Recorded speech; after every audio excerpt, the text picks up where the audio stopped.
PCC chief నియామకంపై focus పెట్టింది కాంగ్రెస్. ఇవాళ రాత్రి 8 గంటలకు ఢిల్లీలో కాంగ్రెస్ ముఖ్య నేతలతో సమావేశం కానున్నారు ఏఐసీసీ నేతలు. ఢిల్లీలోనే అందుబాటులో ఉండాలని ముఖ్య నేతలకు అధిష్టానం ఆదేశాలు జారీ చేసింది. ఇప్పటికే ఆశావహుల జాబితాను రెడీ చేశారు AICC general secretary KC Venugopal. బీసీలకు పీసీసీ ఇవ్వాలని కొందరు నేతలు పట్టుబడుతుండగా మాదిగ సామాజిక వర్గానికి ఇవ్వాలని డిమాండ్లు వస్తున్నాయి. పీసీసీ చీఫ్ నియామకంపై ఫోకస్ పెట్టింది కాంగ్రెస్. ఇవాళ రాత్రి 8 గంటలకు ఢిల్లీలో కాంగ్రెస్ ముఖ్య నేతలతో సమావేశం కానున్నారు ఏఐసీసీ నేతలు. ఢిల్లీలోనే అందుబాటులో ఉండాలని ముఖ్య నేతలకు అధిష్టానం ఆదేశాలు జారీ చేసింది. ఇప్పటికే ఆశావహుల జాబితాను రెడీ చేశారు AICC general secretary KC Venugopal. బీసీలకు పీసీసీ ఇవ్వాలని కొందరు నేతలు పట్టుబడుతుండగా మాదిగ సామాజిక వర్గానికి ఇవ్వాలని డిమాండ్లు వస్తున్నాయి. మరిన్ని డీటెయిల్స్ రాజు లైవ్ లో అందిస్తారు. రాజు, పీసీసీ ఎంపికపై అధిష్టానం కసరత్తు చేస్తున్నట్టు తెలుస్తోంది. Update set. అపర్ణ, కాంగ్రెస్ పార్టీలో పీసీసీ కసరత్తు మొదలైంది. ఏఐసీసీ అధిష్టానం కూడా తెలంగాణ కాంగ్రెస్కి సంబంధించి పీసీసీ ఎంపికను ప్రారంభించింది. మొన్నటి వరకు దానిపైన కొలిక్కి రాలేదు. కానీ ఇవాళ మాత్రం తెలంగాణ కాంగ్రెస్ రథసారథిని ఎంపిక చేసే పనిలో పడింది ఏఐసీసీ. ఇవాళ సాయంత్రం తర్వాత 8 గంటలకు ఢిల్లీలో ఏఐసీసీ నేతలు తెలంగాణ కాంగ్రెస్ అధ్యక్ష పదవికి సంబంధించిన పైన చర్చ కొనసాగించబోతున్నారు. అయితే ఇప్పటికే చాలామంది కాంగ్రెస్ నేతలు ఢిల్లీలో ఉన్నారు. PCC chief CM Revanth Reddy ఢిల్లీలో ఉన్నారు. ఆయనతో పాటు మంత్రులు ఉత్తమ్ కుమార్ రెడ్డి, అదేవిధంగా కోమారెడ్డి వెంకరెడ్డి, శ్రీధర్ బాబు, జీవన్ రెడ్డి, దాంతోపాటు మరికొంతమంది నేతలంతా ఢిల్లీలో ఉన్నారు. అయితే బట్టి విక్రమార్క తెలంగాణలో ఉన్నారు. ప్రజెంట్ ఆయన కొత్తగూడెం పర్యటనలో ఉన్నారు. అయితే ఇవాళ సాయంత్రం వరకు మళ్ళీ తిరిగి ఢిల్లీకి చేరుకోవాలని ఆయనకు ఆదేశాలు ఇవ్వడంతో ఆయన తిరిగి మళ్ళీ ఢిల్లీకి పయనమవుతున్నారు. రాత్రి 8 గంటలకు ఏఐసీసీ తెలంగాణ కాంగ్రెస్ సంబంధించిన పీసీసీ పైన చర్చించే అవకాశం అయితే కనబడుతుంది. ఇవాల్టి రోజుకు అంటే జూన్ 27వ తారీఖు నాటికి పీసీసీగా బాధ్యతలు తీసుకొని రేవంత్ రెడ్డి 3 ఏళ్లు పూర్తవుతుంది. 2021 జూన్ 27న ఏఐసీసీ కొత్త పీసీసీనిగా రేవంత్ రెడ్డిని ప్రకటించింది. రేవంత్ రెడ్డి జూలై 7వ తారీఖు నాడు గాంధీ భవన్లో బాధ్యతలను చేపట్టారు. అంటే ఇవాల్టికి సరిగ్గా 3 ఏళ్లు పూర్తవుతుంది. కాబట్టి కొత్త పీసీసీ బాధ్యతలు కొత్త వారికి ఇవ్వాలని అయితే ఏఐసీసీ భావిస్తుంది. అయితే ఎవరెవరు ఆశావాలు ఉన్నారు, పీసీసీ రేసులో ఎవరున్నారు, ఎవరు సమర్థవంతమైన నాయకులు, ఎవరు కాంగ్రెస్ పార్టీకి లాయల్టీగా పనిచేస్తారు, నేతలను సమన్వయం చేసుకొని పోవడంలో ఎవరు ముందుంటారు అనే అన్ని కోణాల్లో కూడా ఏఐసీసీ పరిశీలన చేస్తుంది. ఇప్పటికే పీసీసీ రేసులో ఉన్న జాబితాను కూడా AICC general secretary KC Venugopal ఆ లిస్టును కూడా సిద్ధం చేశారు. ప్రజెంట్ వర్కింగ్ ప్రెసిడెంట్లుగా ఉన్న జగ్గారెడ్డి కావచ్చు, అదేవిధంగా సంస్థాగత ఆర్గనైజేషన్ చూసే వర్కింగ్ ప్రెసిడెంట్గా ఉన్న మహేష్ కుమార్ గౌడ్, అదేవిధంగా ప్రచార కమిటీ చైర్మన్గా ఉన్న మధు యాష్కి వీళ్ళు చాలా సీరియస్గా ట్రై చేస్తున్నారు. వీళ్ళతో పాటు అంజన్ కుమార్ యాదవ్ కూడా పీసీసీ కావాలని కోరుతున్నారు. అదేవిధంగా మంత్రిగా ఉన్న పొన్నం ప్రభాకర్ కూడా తనకు పీసీసీ పగ్గాలు కట్టబెట్టాలి, మంత్రితో పాటు అదనంగా పీసీసీ ఇవ్వాలని కూడా ఆయన కూడా చాలా సీరియస్గా ట్రై చేస్తున్నారు. వీరితో పాటు మాదిక సామాజిక వర్గానికి వచ్చినట్లయితే ఏఐసీసీ సెక్రటరీగా ఉన్న మాజీ ఎమ్మెల్యే సంపత్ కుమార్ ఆయన ఢిల్లీలో ఉండి పీసీసీ 10 కోసం చాలా సీరియస్గా ట్రై చేస్తున్న సిచ్యువేషన్ అయితే కనబడుతుంది. ఇవాళ ఏఐసీసీ పీసీసీ పైన ఒక కొలిక్కి తీసుకురావాలి అనే దానిపైన అయితే ఏఐసీసీ నేతలు ఉన్నట్లు తెలుస్తుంది. ఇప్పటికే అభిప్రాయ సేకరణ కూడా చేస్తున్నారు. ఇవాళ ఉదయం పార్లమెంటు హాల్లో సోనియా గాంధీని విడివిడిగా ఇటు మహేష్ కుమార్ గౌడ్, అదేవిధంగా మధు యాష్కి విడివిడిగా కలిశారు. తెలంగాణలో పీసీసీ చీఫ్గా ఎవరినైనా ఎంపిక చేయాల్సి ఉన్నట్లయితే బీసీ సామాజిక వర్గానికి ఇవ్వాలి, అందులో తమ పేర్లను పరిశీలనలో చూడాలి అని కూడా వాళ్ళు కూడా చెప్పడం జరిగింది. వాళ్ళు గత కొన్నేళ్లుగా కాంగ్రెస్ పార్టీకి లాయల్టీగా ఉండి పనిచేస్తున్న విషయాన్ని కూడా సోనియా గాంధీ దృష్టికి తీసుకొచ్చారు. గత 30-35 ఏళ్ళుగా వర్కింగ్ ప్రెసిడెంట్గా ఉన్న మహేష్ కుమార్ గౌడ్ ఇప్పుడు ప్రజెంట్ ఆర్గనైజేషన్ చూస్తున్నారు.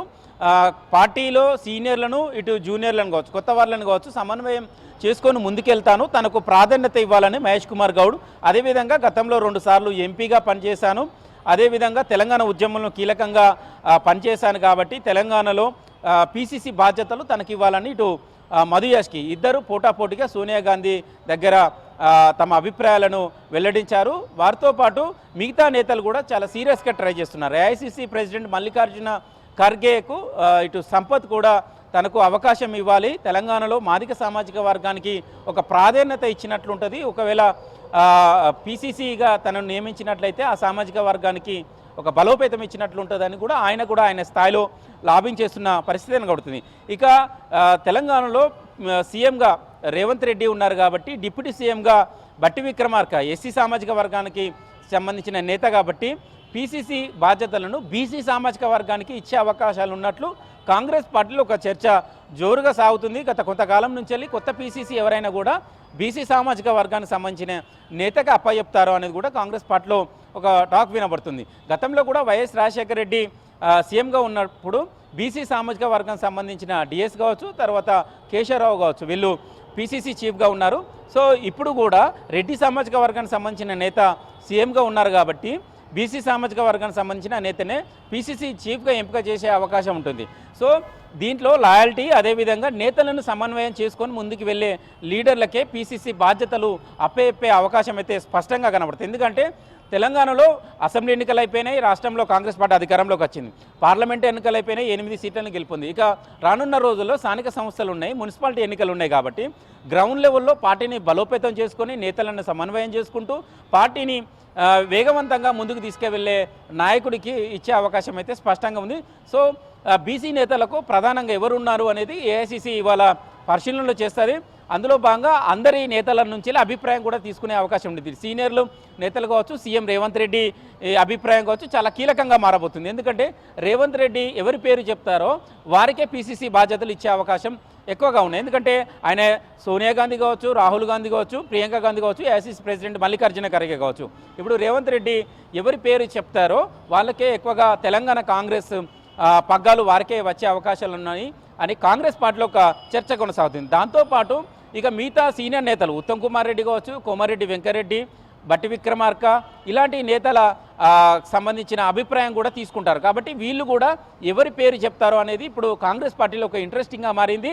సో బీసీ నేతల్లో చూసుకున్నట్లయితే అటు మధుయాష్కి, అదేవిధంగా పొన్నం ప్రభాకర్, దాంతోపాటు మహేష్ కుమార్ గౌడ్, వీరితో పాటు అంజన్ కుమార్ యాదవ్ కూడా ప్రధానంగా వినబడుతుంది. అయితే ఆల్మోస్ట్ మహేష్ కుమార్ గౌడ్కే పీసీసీ పగ్గాలు వచ్చే అవకాశం ఉన్నట్లు కాంగ్రెస్ పార్టీలో ఒక చర్చ అవుతుంది. మరి సంపత్ కుమార్ ఏం చేస్తారు అనేది కూడా ఉంటే ఆయనకు వర్కింగ్ ప్రెసిడెంట్ ఇచ్చి ఆర్గనైజేషన్ సంబంధించిన బాధ్యతలు అప్పచెప్పే అవకాశం ఉన్నట్లు తెలుస్తుంది. ఇక మిగతా పీసీసీ రేస్లో ఉన్న వాళ్ళకు కూడా సముచిత స్థానం ఇచ్చే అవకాశం ఉంటుంది. ఎందుకంటే చాలామంది నేతలు ప్రభుత్వంలో లేనప్పుడు కొంతమంది చాలా కీలకంగా ఉండి పనిచేశారు. జగ్గారెడ్డి కావచ్చు, సంపత్ కుమార్ కావచ్చు, మిగతా నేతలంతా చాలా కీలకంగా పార్టీ బలోపేత కోసం పనిచేశారు. కాబట్టి పార్టీ పగ్గాలను పూర్తిగా గతంలో పనిచేసిన నేతలకు ఇప్పుడు నేతలను సమన్వయం చేసుకునే వారికే ఇచ్చే అవకాశం ఉంటుంది. ఇవాళ రాత్రి 8 గంటలకు ఢిల్లీలో ఏఐసీసీ కార్యాలయంలో తెలంగాణ పీసీసీ చీఫ్ ఎంపిక పైన చర్చ జరిగే అవకాశం ఉంటుంది. బహుశా ఇవాళ నేతల అభిప్రాయాల్ని అందరినీ తీసుకొని ఎవరు పేరు ప్రధానంగా పరిశీలిస్తారు, ఎవరికి ఇస్తే బాగుంటుందనే దానిపైన ఒక అభిప్రాయానికి వచ్చే అవకాశం ఉంటుంది. బహుశా ఇవాటితో 3 ఏళ్ళు పూర్తయింది కాబట్టి తెలంగాణ కాంగ్రెస్ ప్రదేశ్ సంబంధించిన బాధ్యతలు ఎవరికి ఇవ్వాలి అనే దానిపైన ఏఐసీసీ ఫోకస్ పెట్టింది. బహుశా ఈ వారం రోజుల్లోనే కొత్త పీసీసీని ఎంపిక చేయాలనే ఉద్దేశంతో ఇవాళ సాయంత్రము ఏఐసీసీ తెలంగాణకు సంబంధించిన పీసీసీ ఎంపిక పైన చర్చించాలనే ఉద్దేశంతోనే నేతలందరినీ ఢిల్లీలోనే అందుబాటులో ఉండాలని చెప్పడం జరిగింది. PCC chief CM Revanth Reddy వాళ్ళ మధ్యాహ్నం తర్వాత హైదరాబాద్కి రావాలని అనుకున్నారు. రేపు వరంగల్ జిల్లాలో ఆయన పర్యటన ఉంది. కానీ ఇవాళ రాత్రి ఢిల్లీలోనే అందుబాటులో ఉండాలని ఏఐసీసీ ఆదేశాలు జారీ చేయడంతో పీసీసీ చీఫ్ సీఎం రేవంత్ రెడ్డితో పాటు మిగతా మంత్రులు కూడా అక్కడనే ఆగిపోయారు. బట్టి విక్రమార్క తెలంగాణలో ప్రజెంట్ ఆయన ఉన్నారు. ఆయన పర్యటన కూడా కొత్తగూడెం పర్యటన కూడా ముగించుకొని ఆయన మరికాసేపట్లో ఢిల్లీకి వెళ్ళబోతున్నారు. ఇవాళ రాత్రి ఏఐసీసీ కార్యాలయంలో పీసీసీ ఎంపిక పైన కసరత్తు కొనసాగబోతుంది. అప్పన్న